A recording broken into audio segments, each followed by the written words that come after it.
रिश्ता दोसरा के संग में रुलाइए गइलू ना। काहे खइलू कसम दूर गइलू सनम, तोरा बिना हम दियारा हरिए जाई।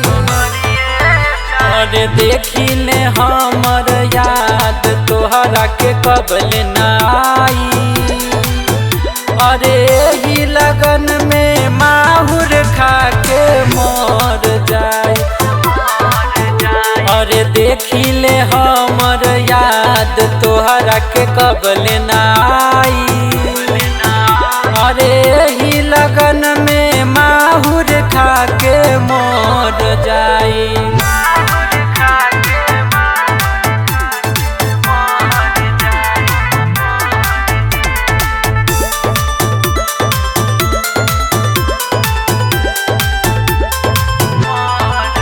तोर मारो में हम आइब हो, रूप देखी के आंसू बहाइब हो। दिल प्रेमी के न बुझाइल हो, अपना यार के दिहलू रुलाई हो। जीवन होई कुर्बान हम जाइब शमशान, तोरा बिना हमर जियरा हरिए जाई। अरे देखिले हमर याद तोहरा के कबल ना आई।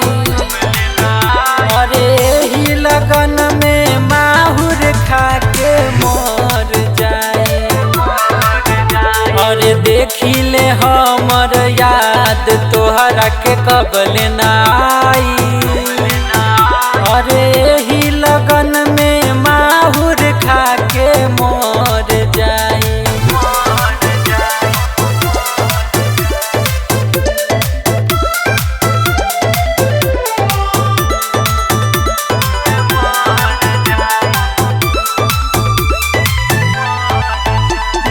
हमरा के तू रोवैलू हो, हाथ दूसरा के मेहंदी रचैलू हो।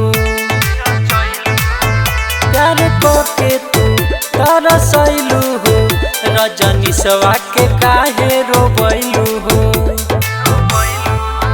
तू तो डोली चहर जालू भोला के घर, सन जीव सल फांस खा के मरिए जाई। अरे देखिले हमर याद तोहरा के कबल ना आई। अरे ही लगन में माहुर खा के मर जाए। अरे देखिले हमर याद तोहरा के कबल ना